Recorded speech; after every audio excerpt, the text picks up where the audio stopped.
Last lecture में हम लोगों ने डिस्कस किया था क्या, वेरियस टाइप ऑफ डिजीज हमने डिस्कस की थी कि बैक्टीरियल डिजीज और जो प्रोटोजोन के थ्रू जो डिजीज हो सकती है या फिर वायरल डिजीज हमने जो है डिस्कस की थी। ओके, अब इस लेक्चर में हम लोग, तो ये सारी डिजीज तो कैसी थी, कैसी डिजीज थी, कम्युनिकेबल और नॉन कम्युनिकेबल डिजीज भी हम लोग डिस्कस कर चुके थे, है ना। हमने क्या डिस्कस किया था, कैंसर, जॉन्डिस और जो एड्स था, ठीक है। ये तीनों डिजीज जो थी वो नॉन कम्युनिकेबल डिजीज के अंतर्गत आती हैं या उसमें कंसीडर की जाती है, तो उनको भी हम लोग डिस्कस कर चुके थे।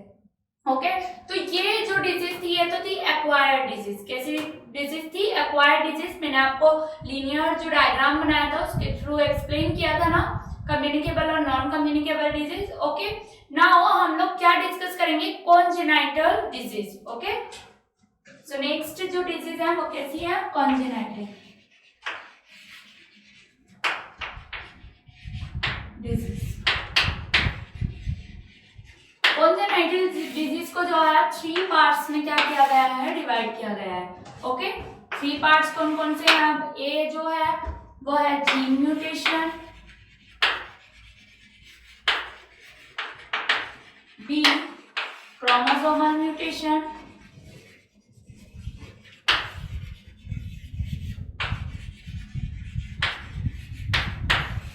and C is gene compatibility.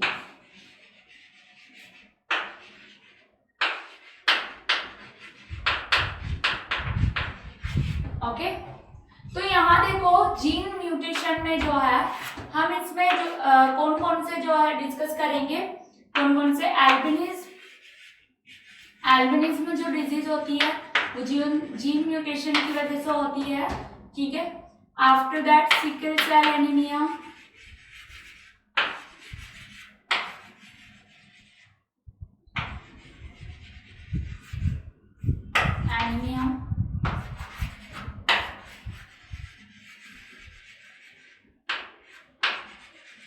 Thalassaemia, chromosomal disease.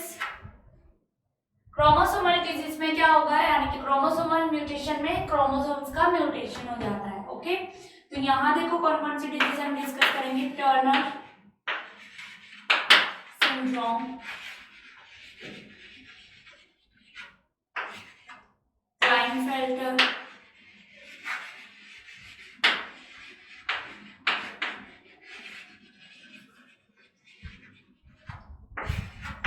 Haemophilia,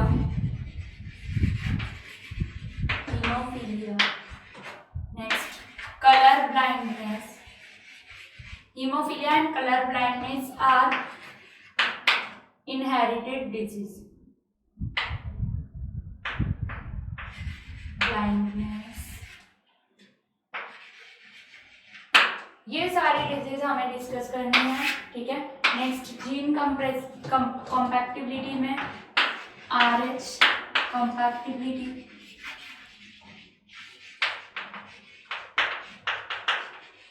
next ABO compatibility,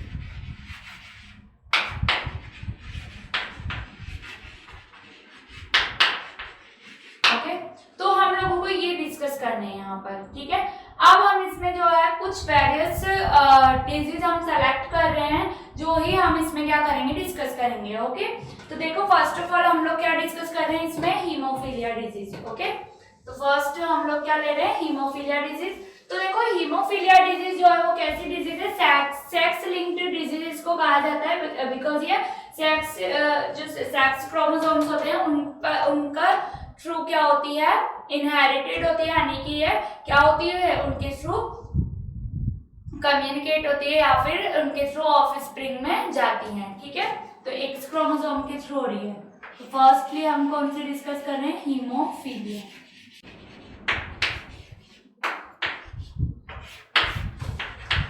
haemophilia disease में क्या होता है, देखो सेक्स लिंक्ड डिजीज है ना, यानी कि सेक्स लिंक क्रोमोसोम जो होता है उसके थ्रू होती है। तो जब क्या होता है जब डिटर्मिनेशन हो रहा होता है तो उस कंडीशन में क्या होता है, जब होमोलोगस क्रोमोसोम्स होते हैं तो उनमें तो इसका जो इफेक्ट होता है, इसका जो फैक्टर होता है वो जनरली एक्स क्रोमोसोम्स पर ही क्या होता है, सिचुएटेड रहता है। ठीक है, इस पर सिचुएटेड रहता है एक्स क्रोमोसोम पर, यानी कि इसका जो जीन है वो कहाँ रहता है, एक्स क्रोमोसोम पर। बट जब ये फीमेल्स में होती हैं तो फीमेल्स में क्या होता है, 2x क्रोमोसोम्स होते हैं। ठीक है, 2x क्रोमोसोम में तो एक पर अगर सपोज इसका जो फैक्टर है वो प्रेजेंट है तो होमोलोगस कंडीशन में या होमोजाइगस कंडीशन में ये जो है अनइफेक्टेड रहता है, यानी कि इसका कोई इफेक्ट नहीं होता है। But in males x chromosome पर अगर ये फैक्टर है तो वहां पर देखो कंडीशन कैसी है, हेट्रोजाइगस कंडीशन में इसका इफेक्ट शो होता है। सो इसीलिए बोला जाता है कि जो जनरली फीमेल्स होती हैं वो इसकी क्या होती हैं, कैरियर होती हैं। फीमेल क्या होती है इसकी, कैरियर। और ये डिजीज जो है किसमें होती है, जनरली मेल्स में। ओके, ये मेल्स की ये डिजीज किस में होंगी, मेल्स में। तो ये हीमोफीलिया डिजीज है। ठीक है, इस डिजीज में क्या होता है, ब्लड की जो क्लॉटिंग है वो नहीं हो पाती है, उसमें बहुत टाइम लग जाता है। तो ब्लड की क्लॉटिंग नहीं हो रही है तो ब्लड क्या होगा, बहुत सारा ब्लड बह जाता है, फ्लो हो जाता है। ठीक है, तो वेस्ट हो जाता है। तो उस कंडीशन में जो है पेशेंट की क्या हो जाती है, डेथ हो जाती है। क्या हो जाती है, डेथ हो जाती है, जो भी infected person first. Next disease है कलर ब्लाइंडनेस।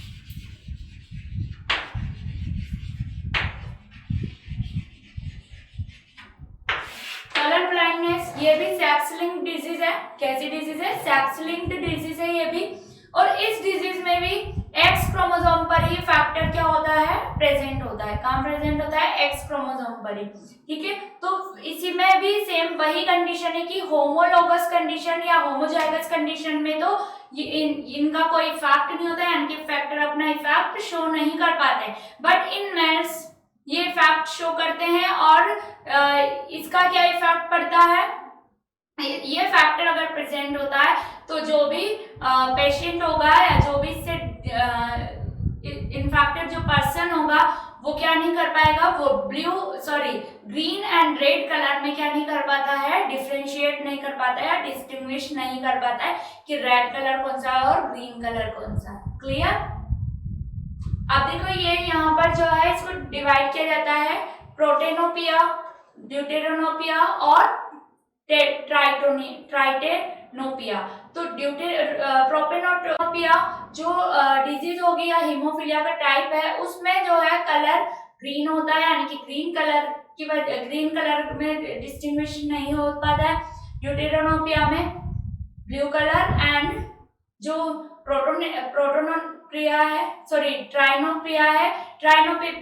ट्राइनोपिया में ब्लू कलर एंड ड्यूटेरोनोपिया में रेड कलर में कोई वो डिफरेंस शो नहीं कर पाता है। ठीक है, तो ये कलर ब्लाइंडनेस हमने डिस्कस किया है। नेक्स्ट देखो, फिर नेक्स्ट जो अब हम डिस्कस करेंगे वो है थैलेसीमिया डिजीज।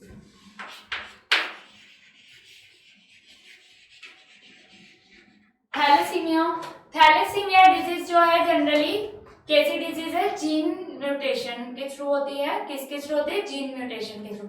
इस डिजीज में जो हीमोग्लोबिन यूनिट होती है वो कैसी हो जाती है, सब यूनिट जो होती है हीमोग्लोबिन की वो कैसी होती है, चेंज हो जाती है ना, यानी कि उसमें क्या आ जाता है, चेंज आ जाता है। तो जब इसमें चेंज आएगा हीमोग्लोबिन की सब यूनिट में तो उस कंडीशन में जो ब्लड होता है वो कंटिन्यूअसली क्या करना पड़ता है, चेंज करना पड़ता है। जिस भी चाइल्ड को या जिस भी पर्सन को ये डिजीज होती है तो उसमें ब्लड को कंटिन्यू चेंज करना पड़ता है और ब्लड का फॉर्मेशन उनमें नहीं होता है। ठीक है, तो इसलिए ये डिजीज भी बहुत ज्यादा क्या होती है, हार्मफुल होती है।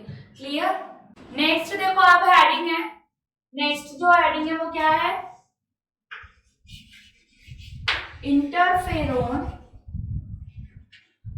And antibiotics.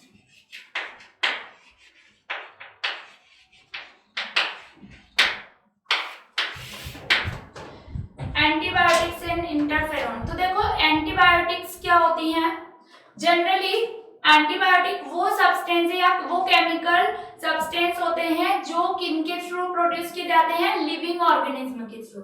किनके थ्रू प्रोड्यूस होते हैं, लिविंग ऑर्गेनिज्म के थ्रू प्रोड्यूस होते हैं, और ये किल करते हैं किनको, बैक्टीरिया और फंजाई को, ठीक है। किनको किल करेंगे, लिविंग ऑर्गेनिज्म के थ्रू तो प्रोड्यूस होंगे, एंड प्रोटोजोवन या बैक्टीरिया जो है उनको किल करने का या उनकी रेट को स्टॉप करने का वर्क करते हैं कौन, एंटीबायोटिक्स, ठीक है। तो जनरली जो एंटीबायोटिक होती है वो क्या करती है, बैक्टीरिया जो इन्फेक्शन होता है या जो प्रोटोजोन इन्फेक्शन है या फंगल इन्फेक्शन है उनको किल करने का या उसको हटाने का या रिमूव करने का वर्क करते हैं, ठीक है।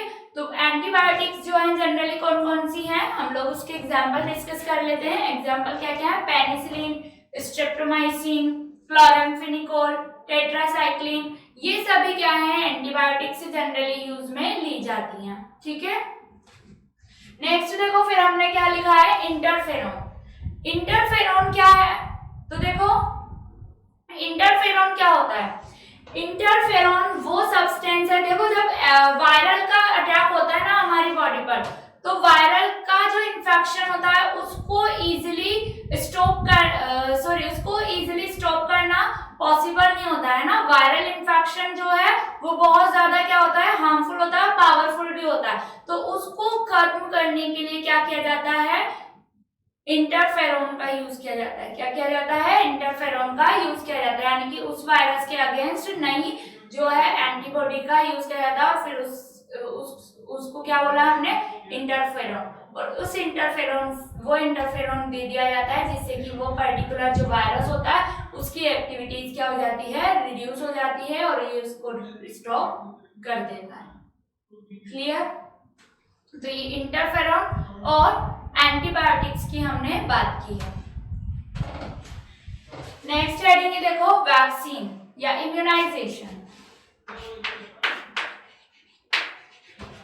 इम्यूनाइजेशन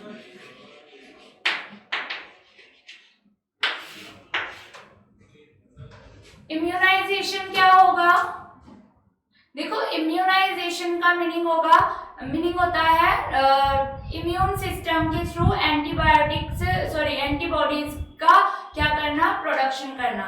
कोई भी जो एंटीजन है उसको एंटर कराते हैं बॉडी में, और फिर उसके अगेंस्ट बनने वाली एंटीबॉडीज का यूज कर लिया जाता है। ये प्रोसेस ही क्या कहलाता है, इम्यूनाइजेशन, है ना। इम्यून सिस्टम के थ्रू ये प्रोसेस किया जाता है, तो ये इम्यूनाइजेशन कहलाता है। अब यहाँ पर इसमें हम लोग एक वर्ड या टर्म यूज करेंगे, वैक्सीन। वैक्सीन क्या है, तो वैक्सीन जो है एक तरह की एंटीबॉडीज ही होती है। वैक्सीन क्या है, एक तरह की एंटीबॉडीज ही होती है। जब कोई पर्सन इन्फेक्टेड होता है, ठीक है, तो अफेक्टेड पर्सन को ये दी जाती है कौन, वैक्सीन, जो कि क्या करती है, जो भी वायरस है या बैक्टीरिया है पर्टिकुलर, उस पर अटैक करके उसको खत्म करती है या किल करने का वर्क करती है, ठीक है। वैक्सीन जो है लैटिन वर्ड वाका से बना है, किससे बना है, वाका से, ठीक है। वाका का मीनिंग क्या होता है, वैक्सीन जो है वो किससे बना है, वाका से, और वाका का मीनिंग होता है काउ से, है ना। क्या होता है वाका का मीनिंग, काउ। तो जो फर्स्ट ऑफ ऑल वैक्सीन की जो क्या की थी, प्रपोज जो क्या था, डिस्कवर्ड जिसने किया था वो थे एडवर्ड जेनर। किसने किया था, एडवर्ड जेनर। तो एडवर्ड जेनर साइंटिस्ट ने क्या किया कि काउपॉक्स, वहां पर जो लोग थे, तो उन कुछ लोगों को उन्होंने देखा कि काउपॉक्स से वो क्या थे, इन्फेक्टेड थे। तो उन्होंने क्या किया, काउपॉक्स से इन्फेक्टेड जो लोग थे उनका पस लेकर के किसी हेल्दी जो बॉय था उसमें क्या करवा दिया, उसको इन्फेक्ट करा दिया, ठीक है, उसको अफेक्ट करा दिया, और फिर वो क्या हुआ, उससे इन्फेक्ट हो गया, ठीक है, काउपॉक्स से वो बॉय भी क्या हो गया, अफेक्ट हो गया।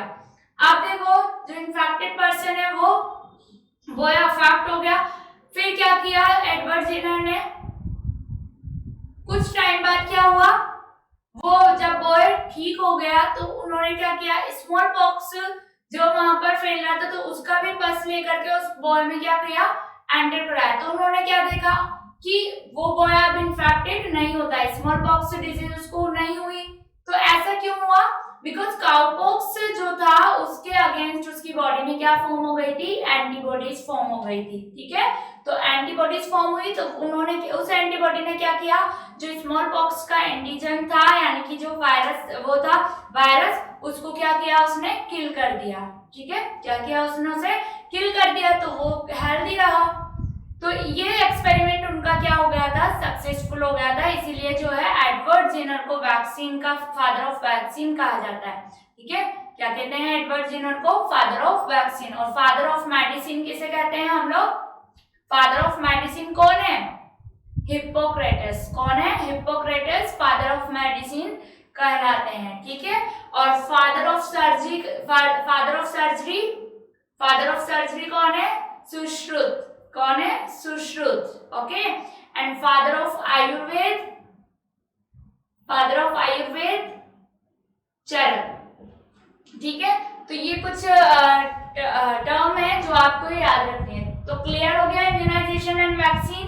ठीक है, अब देखो ये वैक्सीन जो है वेरियस टाइप के हैं। डीपीटी का टीका होता है, वैक्सीन होती है, बीसीजी है और डायरिया के लिए होता है। और तो ये सारे टीके ना डिफरेंट ईयर की उसमें लगाए जाते हैं ना, एक सीरियल टाइम होता है, उस टाइम पीरियड के में लगाए जाते हैं। और ये कैसे होते हैं, बूस्टर होते हैं, एक तरह से क्या है, बूस्टर लाइक होते हैं। ओके, नेक्स्ट देखो आप, हम लोग नेक्स्ट क्या डिस्कस करेंगे। अब नेक्स्ट हम लोगों को डिस्कस करना है प्रोग्राम्स जो है national eradicated programme, national eradicated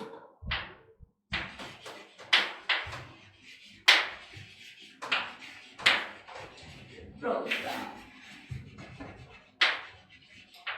national eradicated programme क्या है, देखो जो गवर्नमेंट ऑफ इंडिया है उसके थ्रू क्या किया गया, time to time various type of क्या वो किए गए, इरेडिकेट किए गए प्रोग्राम्स है ना, क्या वो किए गए WHO के साथ मिलकर के, गवर्नमेंट ऑफ इंडिया और WHO के साथ और अदर ऑर्गेनाइजेशन लाइक यूनिसेफ और other organisation, world health organisation, ये सभी ने मिलकर क्या किया, जो इंडिया में वेरियस डिजीज थी उनको कंट्रोल करने का, उनको आइडेंटिफाई करने का और कंट्रोल किस तरह से किया जा सके, उससे किस तरह से प्रिवेंशन किया जा सकता है, इन सबको क्या किया, इरेडिकेट किया है ना। तो वेरियस प्रोग्राम्स क्या किए हैं, चलाए थे।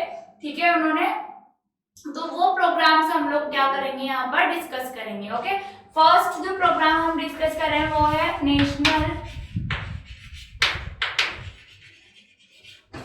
National malaria eradicate programme.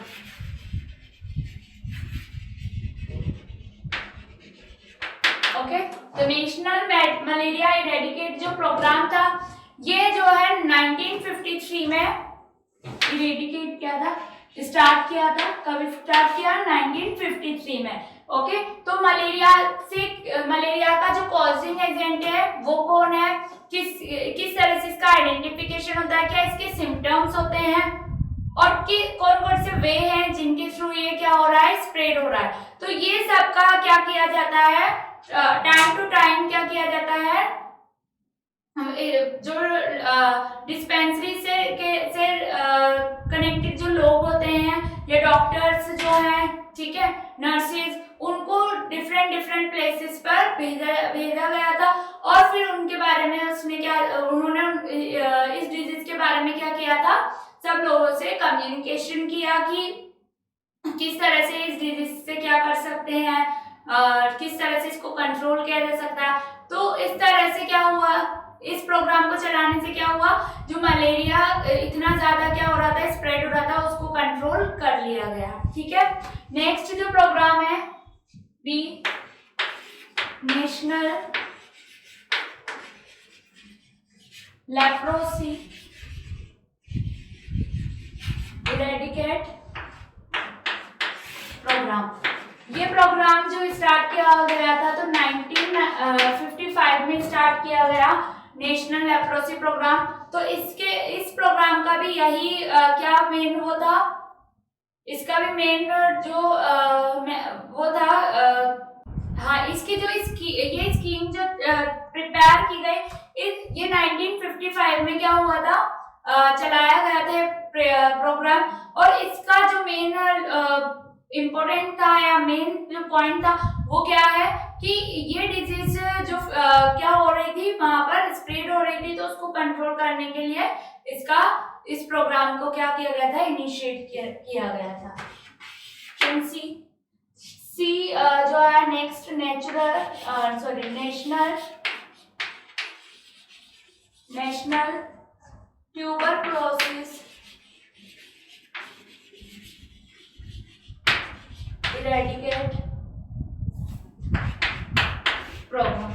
तो नेशनल ट्यूबरक्लोसिस इरेडिकेट प्रोग्राम का वो किया गया स्टार्ट 1962 में गवर्नमेंट के थ्रू ये प्रोग्राम स्टार्ट किया गया था। और इसके थ्रू किस तरह से ये स्कीम स्टार्ट की गई थी और कि किस तरह से डिजीज जो है वो स्प्रेड होती है और इसके बारे में किस तरह से आइडेंटिफाई किया गया है, इसके किस तरह से इसको प्रिवेंट किया जाता है।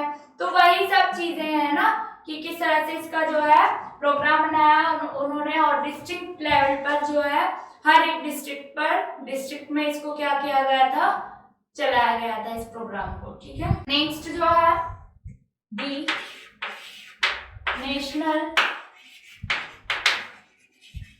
नारू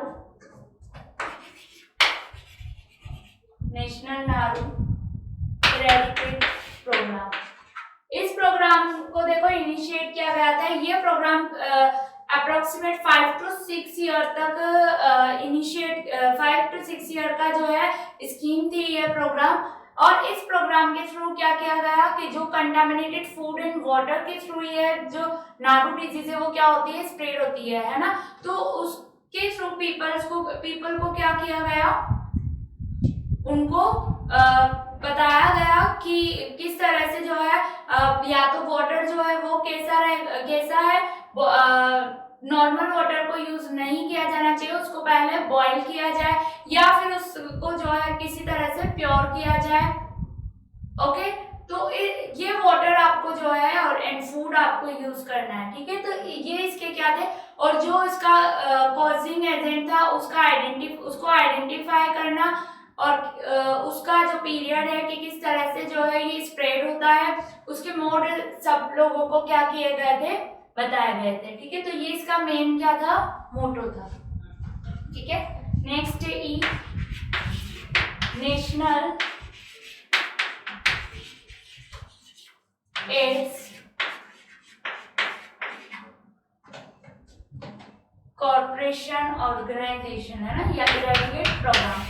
तो ये देखो नेशनल एड्स प्रोग्राम जो है 1987 में स्टार्ट हुआ था। ठीक है, 1986 में सबसे पहला जो फर्स्ट पर्सन है वो इसका क्या किया गया था, देखा गया था इंडिया में, है ना। 1986 में क्या देखा गया, इसका जो फर्स्ट पर्सन था उसको देखा गया था। तब 1987 में गवर्नमेंट ने इस प्रोग्राम को क्या किया, इनिशिएट किया और इसके बारे में जो है लोगों को क्या किया, इन्फॉर्म किया कि किस तरह से ये स्प्रेड हो रहा है, कौन सा इसका वायरस है, उसकी स्ट्रक्चर बताई गई, उसके जो मोड्स है वो बताए गए लोगों को। तो इस तरह से इसका जो है क्या किया गया, इसका इन्फॉर्म किया गया। बट ये डिजीज ऐसी है कि इसको देखो कंट्रोल तो नहीं किया जा सका, बट सॉरी कंट्रोल तो कर लिया गया, बट इस डिजीज का कोई क्या नहीं है, क्योर नहीं है। ठीक है, या कोई भी इसका ट्रीटमेंट नहीं है पर्टिकुलरली कि जिससे ये डिजीज ठीक हो सकती हो, है ना। मैंने लास्ट लेक्चर में डिस्कस किया था आपसे, एड्स हमने पूरा डिटेल में डिस्कस किया है। ओके, तो नाको जो ऑर्गेनाइजेशन है NACO national AIDS corporation organisation, इसने जो है क्या किया था, स्टार्ट किया था ये इसका से इस रिलेटेड जो प्रोग्राम था। ठीक है, नेक्स्ट है अब देखो लास्ट, पल्स पोलियो वैक्सीनेशन।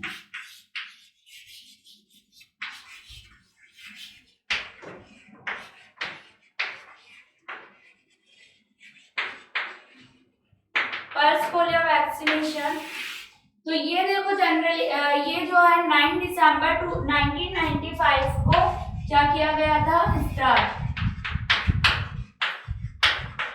9 दिसंबर 1995 में ये प्रोग्राम स्टार्ट हुआ था।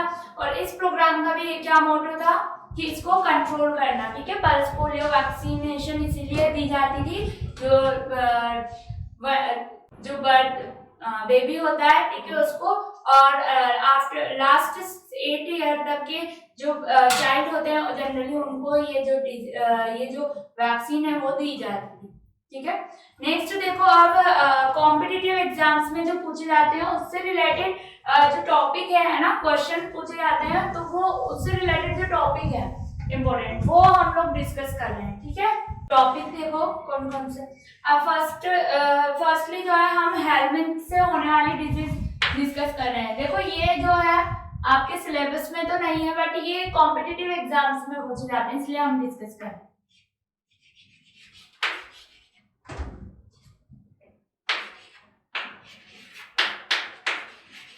हेलमेट डिजीज, हेलमेट से होने वाली डिजीज देखो, सबसे फर्स्ट जो डिजीज है एलिफेंटियासिस।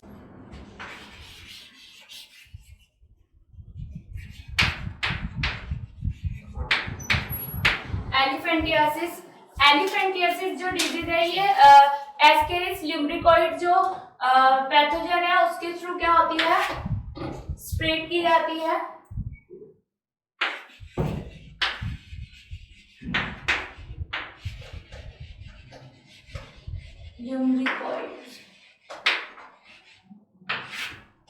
इसमें क्या होता है, ब्रेस्ट और जो टेस्टिस वाला पार्ट होता है उसमें क्या आ जाती है, स्वेलिंग।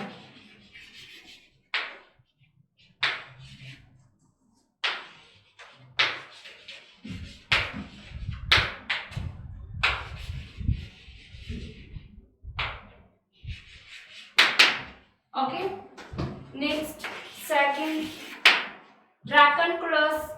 ड्रैकनकुलोसिस।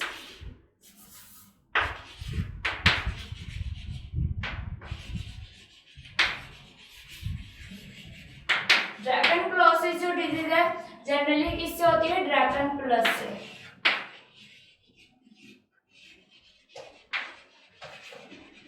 ड्रैकसकुलन से जो है ये क्या हो रही है, स्प्रेड की जाती है। तो यहाँ पर जो है स्किन पर क्या होते हैं, ब्लिस्टर बन जाते हैं।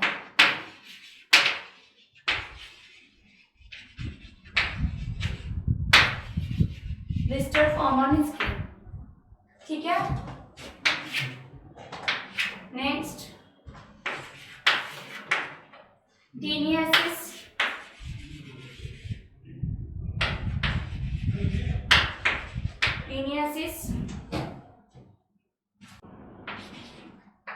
तो टीनियासिस जो है वो टीनिया सोलियम के थ्रू होती है।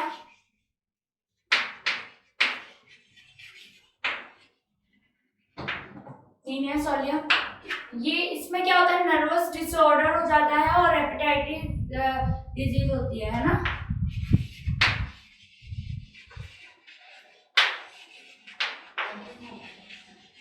नर्वस डिजीज, तो ये जो है हेलमिंथिस से होने वाली जो डिजीज थी वो हमने कंसीडर किया है। नेक्स्ट देखो, अब हम लोग क्या डिस्कस करेंगे, अब हम लोग जो अदर नॉन कम्युनिकेबल डिजीज हैं, ठीक है, जो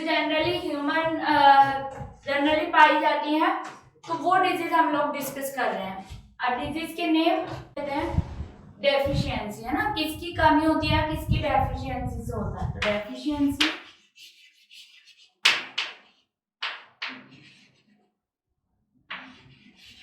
डिजीज,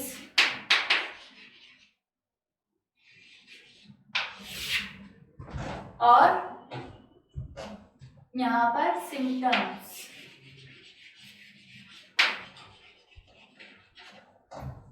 फर्स्ट देखो, protein malnutrition, protein energy,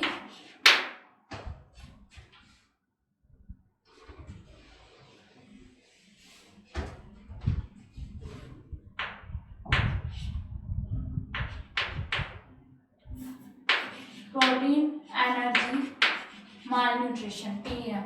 इससे होता है क्या, मैरिस्मस। मैरिस्मस डिजीज, तो देखो मैरिस्मस डिजीज में क्या होता है, जो रिब्स होती हैं, उन रिब्स जो है वो बाहर की तरफ बैंड हो जाती हैं, निकल जाती है, एंड जो हैंड्स एंड जो पैल्विक वाला जो सॉरी एंड जो हैंड्स होते हैं, हैंड्स एंड लेग वो कैसे हो जाते हैं, बहुत ज्यादा थिन हो जाते हैं।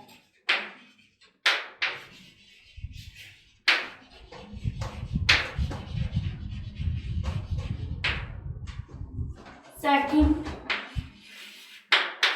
Protein, energy, mall nutrition, but ये होता है कैलोरी की कमी से। क्वाशियोकोर,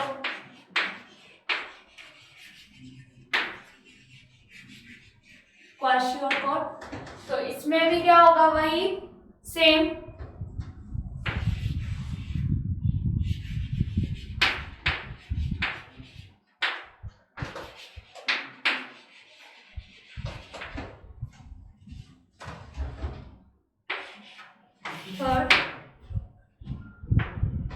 थर्ड आयोडीन,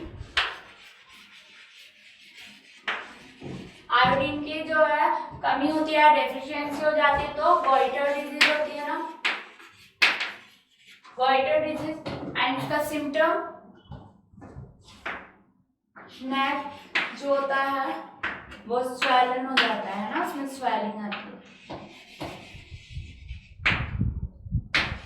आइस भी स्वेलिंग हो जाती है।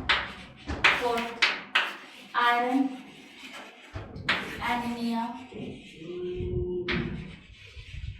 एनीमिया, तो इसमें क्या होगा, देखो एनीमिया में आरबीसी, नंबर ऑफ आरबीसी क्या होती है, लेस हो जाती है। फिर विटामिन से जो भी विटामिन है उनकी भी डिजीज होती हैं, ठीक है।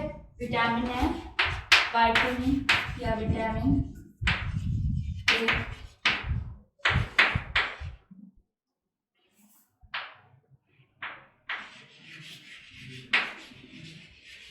थैलेमिया,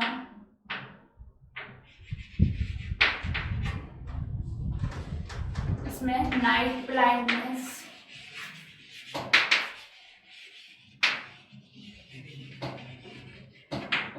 होती है, ठीक है। Vitamin D, rickets, rickets, bones कैसी हो जाती है इसमें, band.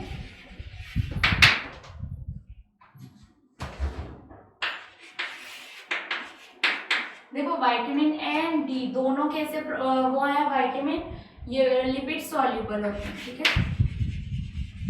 Vitamin C, scurvy, scurvy, इसके सिम्टम, तो देखो स्कर्वी जो है इसके सिम्टम क्या होते हैं, स्कर्वी, स्कर्वी से क्या होता है, फॉलिंग ऑफ टीथ और लॉस ऑफ वेट।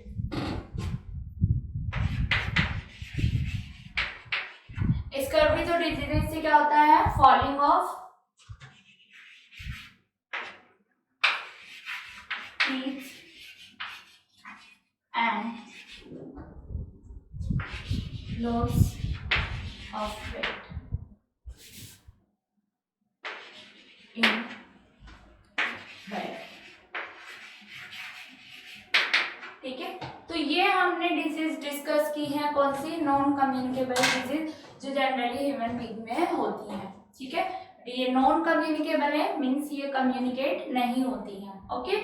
नेक्स्ट, इसके बाद देखो और जो डिजीज है वो कैसी है, सेक्सुअल ट्रांसमिटेड जो डिजीज है जो है नारू, सिफिलिस, गोनेरिया, एड्स, वो ऑलरेडी हम लोग में आपको एड्स तो डिस्कस करवा ही चुकी हूँ।